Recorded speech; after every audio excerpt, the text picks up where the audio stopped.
Comment vaincre la procrastination? Reconnaître l'abîme invisible. L'esprit se ferme comme une vieille porte qui grince et derrière elle réside un écho continu de culpabilité qui serre la poitrine. Vous ressentez le poids d'un engagement non tenu, la chaleur de l'anxiété montant dans votre gorge chaque fois que vous pensez à la tâche reportée. À chaque instant où vous choisissez de ne pas agir, le vide grandit et fait résonner la question muette « Pourquoi ne commençais-je pas ?» Cet écho résonne sur la peau, dans les poignets, dans les soupirs retenus. Et, dans le calme du silence intérieur, l'abîme invisible se dévoile, montrant à quel point le report a le pouvoir de drainer l'énergie, de déchirer le tissu de votre but. Tenir la procrastination entre les doigts, c'est comme tenir une poignée de sable. Chaque grain s'échappe, glisse, paraît. Sénèque nous rappellerait que le jour se défait comme la poignée qui se défait. Et, tandis que nous marchons au bord du temps, nous voyons les heures s'écouler. Ce grain qui tombe, un par un, porte des rêves, des projets, des promesses faites en silence à soi-même. À chaque fuite de sable,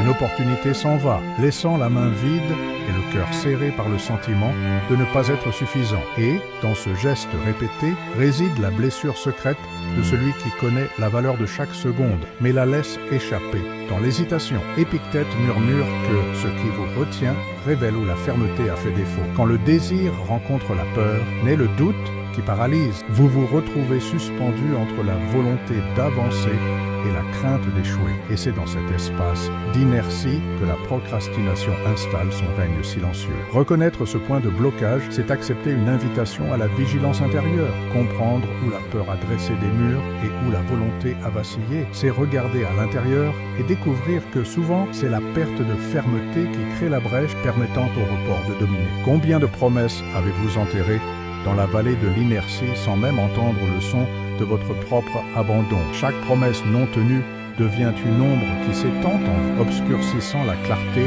qui pourrait illuminer le chemin. Vous inviter à réfléchir sur ces vœux silencieux, c'est faire le premier pas pour les récupérer. En affrontant l'abîme invisible, vous ne vous en éloignez pas, vous le traversez, sentant le froid du doute se dissiper dans l'urgence d'agir. Et en émergeant de cette vallée, vous emportez avec vous la flamme douce qui transforme l'hésitation en mouvement, la peur en fermeté, la blessure cachée du report. Lorsque l'échéance approche, un froid invisible parcourt l'échine et le vide s'installe dans la poitrine comme une ombre qui grandit en silence. Vous sentez votre cœur se serrer comme si l'air s'échappait par l'entrelacement des peurs qui soutiennent le report. Chaque minute qui passe sans action laisse une cicatrice encore plus profonde, une marque que vous ne voyez pas, mais qui pèse sur tout le corps. Ce vide résonne à chaque respiration, rappelant le son lointain d'un tambour qui bat sans relâche en vous. Il y a une honte qui vient avant même d'essayer, un embarras étouffé au fond de la gorge. Vous vous imaginez face à la tâche, mais vous disparaissez intérieurement,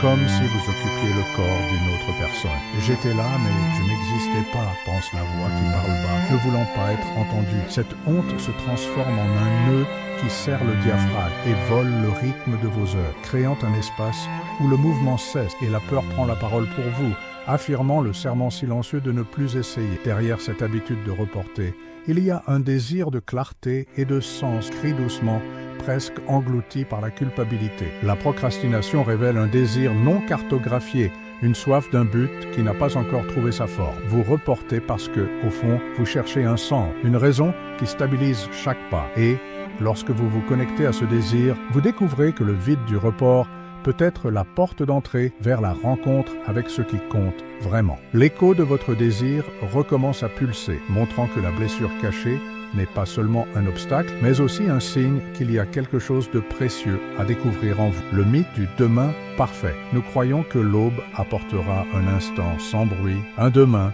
qui s'étendra calme et sans distraction, mais cette illusion nous berce dans une attente constante. À chaque pas que nous reportons, nous portons le poids d'un futur qui n'arrive jamais sous la forme exacte que nous imaginons. Cette attente devient une brume qui couvre le présent, rendant chaque seconde insipide, comme si la vie attendait de se raffiner jusqu'au moment idéal qui, au fond, n'existe pas. Aujourd'hui, s'évanouit dans l'hésitation, et le demain parfait reste toujours au-delà de l'horizon de nos mains. Sénèque nous rappelle de sa voix ferme que ce n'est pas le temps qui nous manque, mais que nous le gaspillons. Chaque grain d'attention dépensé à croire en un lendemain exempt d'obligations est un grain retiré du présent qui palpite à notre portée. Dans ces moments, nous ressentons la hâte silencieuse de vouloir vivre une journée pleine sans nous rendre compte que c'est maintenant, à cet instant précis, que réside la matière première de nos réalisations. Reconnaître le gaspillage, c'est briser la bulle de l'illusion et redonner du sens aux heures que nous avons déjà. Lorsque la finitude d'aujourd'hui se révèle, une douce urgence surgit qui brûle sans culpabilité. Un rappel délicat que le présent est un cadeau à utiliser, non une faute à porter. Ressentir cette urgence, c'est percevoir la chaleur du moment, la texture du temps dans nos mains et décider, sans commandement extérieur, que le premier pas vaut plus que l'attente d'un scénario imaginaire. C'est dans cette décision silencieuse que le mythe du demain parfait se défait, laissant place au mouvement libre qui naît lorsque nous recevons aujourd'hui comme véritable point de départ. Quand le soulagement se transforme en pierre, il y a un soulagement presque hypnotique à glisser les doigts sur le fil, à cliquer rapidement sur des messages qui ne demandent aucun effort. Le confort immédiat arrive comme une douce étreinte qui anesthésie l'urgence d'agir. Mais cette étreinte est un manteau collant qui emprisonne le corps et l'esprit dans une bulle de distraction. Vous échangez la torche du but contre des étincelles irritantes de plaisir momentané. Et à chaque distraction consommée, l'impulsion de se recentrer s'affaiblit, cédant la place à une léthargie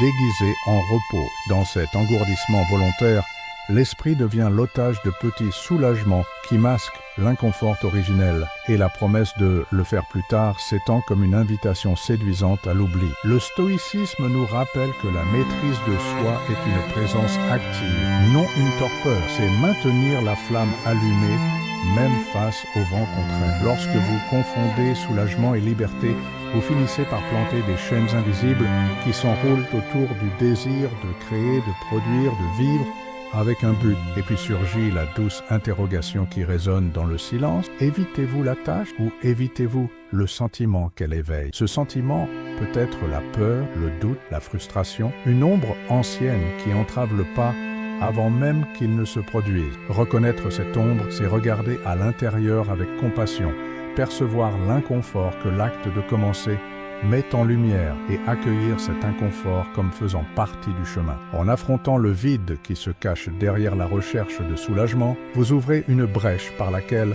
l'action authentique peut enfin pénétrer. Rituel de 2 minutes contre l'abîme. Il y a un souffle d'attention qui surgit à l'instant où l'impulsion de fuite s'élève. Un geste qui ne prend que 2 minutes peut dissoudre des heures d'hésitation. Dans ce bref intervalle, vous respirez consciemment, sentez l'air couler par vos narines et observez votre corps entier se détendre comme si chaque cellule s'éveillait au moment présent. 2 minutes de présence douce brisent le sortilège de la procrastination, créant un espace interne où l'action trouve un terrain fertile pour germer. Ce geste simple, respirer, sentir, attendre, agit comme un portail. L'horloge marque 60 secondes, puis 120 et l'impulsion de fuir se transforme en curiosité concentrée. La neuroscience nous montre que cette pause active le cortex préfrontal, apportant de la clarté et réduisant l'alerte excessive de l'amygdale. C'est dans cet intervalle que la peur perd de sa force, que l'esprit reprend son propre commandement et que la tâche reportable devient simplement le prochain pas naturel de votre mouvement. Quand la nuit tombe, il y a une autre lueur qui résonne dans le silence. L'enregistrement de la première pensée qui surgit concernant ce qui est resté en suspens. Écrire sans attendre, juste laisser la plume glisser sur le papier ou les doigts toucher le clavier, redonne du sens à ce qui semblait oublié. Cet acte silencieux anticipe le nouveau départ à l'aube, alignant le désir et l'intention avant que la journée ne se heurte aux distractions. Ainsi, en moins de temps qu'une courte chanson, vous transformez l'hésitation en impulsion, le silence en clarté et reportez le report pour toujours. La métaphore du navire ancré. Imaginez un immense navire retenu dans la baie par d'épais câbles, chaque fil tendu par les peurs, les insécurités et les attentes que vous portez. Ce navire est votre volonté d'agir, mais aussi puissant que soit le vaisseau, il ne lèvera pas l'ancre tant que les câbles ne seront pas relâchés. Chaque câble représente un déclencheur de procrastination, la peur de faire des erreurs, le perfectionnisme qui paralyse, l'épuisement caché qui sédimente la fatigue. Et tant que ces câbles persisteront, votre but restera ancré, piégé au bord d'un port que vous n'aviez pas prévu de construire. En observant le navire ainsi, vous réalisez que vous n'avez pas besoin de rompre tous les câbles d'un coup. Il est possible d'en choisir un seul, celui qui semble le moins résistant, et de le couper avec une fermeté compatissante. Peut-être est-ce la peur de faire des erreurs qui appuie la proue contre l'eau, ou le perfectionnisme qui émousse l'impulsion de départ. Choisir un câble, c'est prendre le commandement de là-bas, c'est sentir l'écharpe du vent caresser le visage, au lieu d'entendre l'écho des doutes attachés à la terre ferme. Ce choix, aussi simple soit-il, allume la flamme de la liberté, car il démontre que le contrôle de vos blocages est, en dernière instance, entre vos mains. Chaque câble coupé donne du mouvement au navire. La coque grince, les voiles tremblent, et une nouvelle direction apparaît sur l'eau. L'acte de lâcher prise est un geste de courage doux. Nul besoin de grand tapage pour libérer votre action, mais plutôt une détermination tranquille pour accepter votre propre force. Et en lâchant le premier câble, vous ressentez dans votre corps une légèreté inédite, comme si l'air pénétrait plus profondément, ouvrant l'espace pour que le navire se dirige enfin vers l'horizon que vous avez choisi. Quel câble pouvez-vous lâcher aujourd'hui pour que votre navire lève enfin l'ancre? Cette question résonne dans l'âme comme une cloche silencieuse, vous invitant à observer où vous êtes pris au piège et à décider, avec tendresse et fermeté, qu'il ne vaut plus la peine de rester captif. Lorsque le premier câble est rompu, la marée intérieure commence à changer, alignant votre volonté avec le flux du présent. Et alors, chaque pas suivant devient partie d'un voyage que vous avez vous-même choisi, naviguant sur la vaste mer du présent vers le but qui palpite en vous. Reprendre les voiles du maintenant. Sénèque nous rappelle que nul vent ne favorise celui qui ne sait où il va. Ces mots surgissent comme une brise douce qui parcourt le pont de votre navire fraîchement libéré, vous invitant à définir un point de départ clair à cet instant. En choisissant un cap pour aujourd'hui, chaque décision gagne en légèreté et en but, cessant d'être un fardeau pour devenir la voile qui capte le souffle de votre propre volonté. Dans cet espace, le temps cesse de s'échapper entre les doigts